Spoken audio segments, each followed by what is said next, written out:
सरपंच साहब की कहीं तक पहुंची नहीं है, उसका कोई सुनता ही नहीं है। या तो वो लोग चाहते राम राज चल रहे, यहाँ पर तो कौन सा राम राज है? ग्राउंड पर देखिए कुछ नहीं है। नमस्कार, मैं प्रदीप परिहार और इस वक्त मौजूद हूँ पाडर के ल्योंडी गांव में। इस वक्त अगर पाडर के ल्योंडी गांव की बात करें तो हर साल ल्योंडी गांव के लोगों को एक पुल को लेके बड़ी दिक्कतों का सामना करना पड़ रहा है। इस वक्त हम ल्योंडी गांव में मौजूद हैं और यहाँ की विजुअल भी आपको दिखाएंगे कि किस तरह से गांव के तमाम लोग इस पुल को बनाने में लगे हुए हैं। विजुअल में आप देख सकते हैं। और वहीं अगर बात करें इस पुल की तो आज से 1 साल पहले भी हमने आपको इस पुल की कवरेज दी थी कि इस पुल को लेके तब भी लोगों का यही कहना था कि उन्हें मुसीबतों का काफ़ी सामना करना पड़ रहा है। 10-12 दिन जो है इन लोगों को इस पुल को बनाने में लगते हैं, तब जाके ये पुल जो है तैयार होता है और लोगों की मुसीबतें जो है तब जाके हल होती हैं। और काफ़ी इन लोगों का ये भी कहना है कि इन लोगों ने अपनी बात एडमिनिस्ट्रेशन के सामने भी रखी और यहाँ के लीडरों से भी कहा कि इस पुल को लेके कि इनको काफ़ी इस पुल को लेके मुसीबतों का सामना करना पड़ रहा है। फिलहाल हम इस वक्त ग्राउंड रिपोर्ट आपको दिखा रहे हैं ल्योंडी गांव से।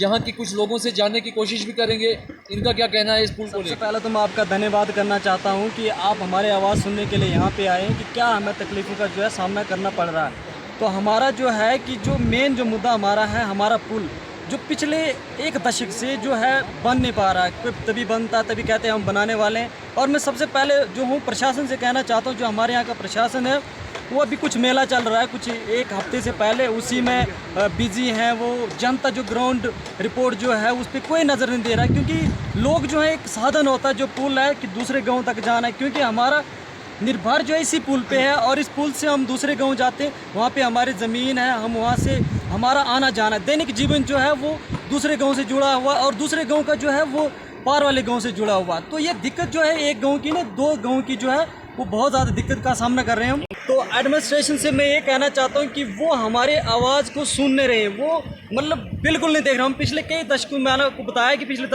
दशक से पुल जो है नहीं बन पा रहा है, नहीं कंप्लीट हो रहा। अगर बनता भी है, जो 1 साल पहले बना हुआ था वो थोड़ा ही बना, 6 महीने के बाद फ्लड में जो है वो बह गया, उसके बाद कोई देखता नहीं है। तो मैं एडमिनिस्ट्रेशन से कहना चाहता हूं कि एडमिनिस्ट्रेशन जो हमारा वो कहते हैं कि हम विकास कर रहे हैं, हम गांव में जो है प्रोग्राम चला रहे हैं, बैक टू विलेज कर रहे हैं। कहाँ पे बैक टू विलेज, कहाँ गांव का कोई देख ही नहीं रहा। और मैं एडमिनिस्ट्रेशन से कहना चाहता हूँ कि हमारी जो सरकार है वो कहती है कि सबके साथ सबका विकास। कहाँ सबका साथ और सबका विकास है? हम एक पुल के लिए तरस रहे हैं। एक मतलब दशक हो गया हमें एक पुल तक नहीं मिल रहा। एक पुल हम खुद बना रहे हैं जिस पे हम अपनी जान का रिस्क खतरा में डाल के हम उस पुल को बना रहे हैं। और अगर 1, 2, 3, 4 लोगों की बात होती तो मैं मानता हमारे अगर 170-80 चूल्हे हैं अगर हमारे गांव में, तो उसमें से 160 जो हैं वो इसी पुल पे निर्भर हैं, क्योंकि हमारे यहाँ पे हमारे डंगर यहाँ पे आते हैं, उनको खिलाने के लिए चारा जो इसी साइड से हमें मिलता है। हमारा पूरा निर्भर हम जो है इसी पुल पे। आप का चैनल जो है उसका धन्यवाद करता हूँ, क्योंकि इस समय आपके अलावे हमें तो कोई नज़र नहीं आ रहा है। हमें आपसे उम्मीद है कि हमारी ये आवाज़, इस पब्लिक की आवाज़ कहीं तक पहुँचे, कोई इस पर गौर करें। आप सबको पता ही है, आप मीडिया वालों को भी पता ही है, पिछले साल भी हम इसी तरह टेम्परेरी जो पुल है वो लगा रहे हैं।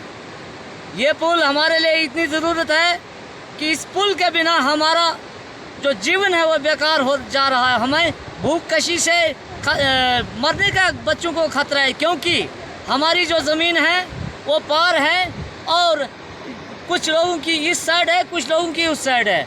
और अगर हम अपनी ज़मींदारी माल मोशी का ख्याल नहीं रख सकेंगे तो हमने अपने बीवी बच्चों को कैसे पालेंगे, क्या करेंगे।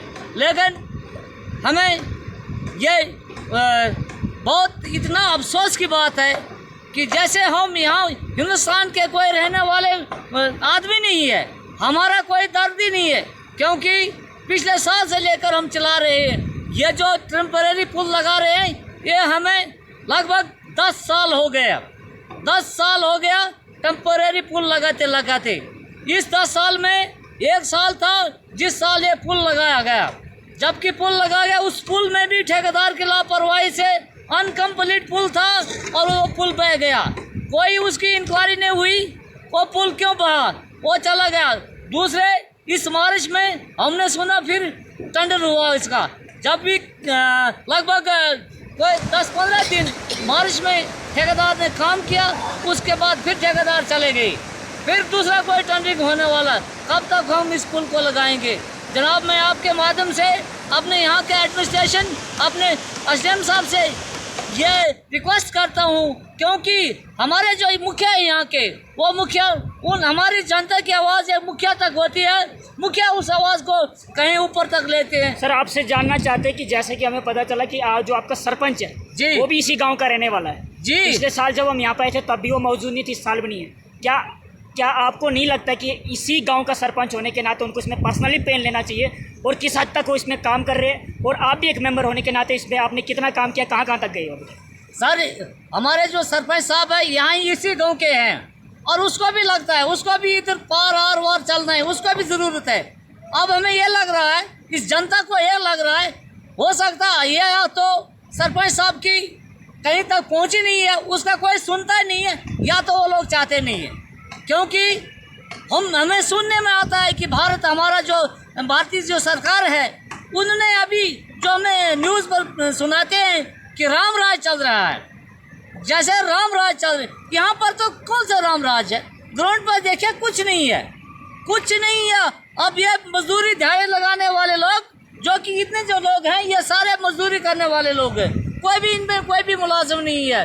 अपनी ये 10-10 दिन छोड़कर सर, आपसे जानना चाहते हैं कितने चूल्हे ऐसे, कितने घर ऐसे? मैं लगभग 170-80 के करीब जो घर हैं जी, दोनों गांव के 170-80 घर हैं, और उनकी ज़मीन जो है वो इधर और उधर दोनों मिक्स है। तो इस पुल के बिना वो अपनी खेती बाड़ी कैसे करेंगे, अपने माल मवेशी का कैसे ध्यान रखेंगे? लेकिन मजबूरी है हमारी। हर वक्त हम बताते रहते हैं अपने सरपंच साहब को। पिछले 2 अक्टूबर में जो ग्राम सभा थी हमारी, उस पर तमाम जनता वहाँ पर इकट्ठा हुई, और जनता ने अपनी फरियाद सरपंच साहब को दी कि हमारा जो पुल है वो बहुत ज़रूरी है, क्योंकि फसल हमारी आ चुकी है, फसल हमें जमा करने का वक्त है, तो इस पर हमें पुल होना चाहिए। हमारे कहने का मतलब यही है कि जितना हो सके हम जनता की आवाज़, जनता कहाँ तक जा सकती है? जनता अपने मुखिया तक जा सकती है, जनता गुलाबगढ़ तक पहुँच सकती है, और अलाए जाएगी। जैसे मैंने पहले भी जिक्र किया कि ग्राम सभा जब हमारी थी, हमने अपने सरपंच साहब को बताया कि इसका कोई ज़रिया निकालने जिससे हम चले। तभी सरपंच साहब ने फ़ोन किया, कहीं किसको फ़ोन किया, क्या किया, और उन्होंने आश्वासन दिया सरपंच साहब को कि हम 1-2 महीने के अंदर कुछ न कुछ आपके लिए टेम्परेरी पुल, सही जब तक पुल ना लगे टेम्परेरी, क्योंकि ऐसा टेम्परेरी कुनेल में भी लगाया गया लोगों को जब तक पुल ना लगा, लेकिन हमारे तरफ कोई ध्यान नहीं है। हमारे साथ पता नहीं कौन सा व्यवहार हो चुका है। हमारी ये जनता ने जिनको वोट देकर बनाया, वही आज यहाँ पर मौजूद नहीं। अब किसका भरोसा काम करेंगे? आम जनता के लिए डीसी साहब ने एक हल्लो किश्तवाड़ के माध्यम से ग्रीवेंसेस के लिए हल्लो किश्तवाड़ बनाया, क्या उसमें कभी आपने डीसी किश्तवाड़ से बात की? जी, आपने हलो किश्तवाड़ का जिक्र किया, मैं तो भूल गया था। ये 2 महीने पहले जब हमें बहुत इमरजेंसी पड़ी, तो मैंने हलो किश्तवाड़ के माध्यम से अपने डीसी साहब तक ये खबर पहुंचाई थी। डीसी साहब ने कहा कि मैं क्या लिखूं, कहाँ पुल है? मैंने कहा ल्यूंडी संन्यास बीच में जो पुल है वो बह गया है, लेकिन हमें अभी हमारा फसल आ चुकी है, हमें बहुत सी मजबूरी है। डीसी साहब ने कहा मैं करूँगा। तो सर, मैं डीसी साहब से हाथ जोड़ कर विनती करना चाहता हूँ, सर, हमारी आवाम की तरफ देखकर, इस जनता की भोली भाली जनता की तरफ देख से कम अगर जो इसमें जिस डिपार्टमेंट ने भी इसमें कोताही की, उसके खिलाफ कड़ी से कड़ी एक्शन उठाए। क्यों? हमें यही लगता है ठेकेदार आया चला गया, दूसरा कोई ठेकेदार, फिर आया तीसरा चला गया। सर, ऐसे कब तक सहेंगे हम?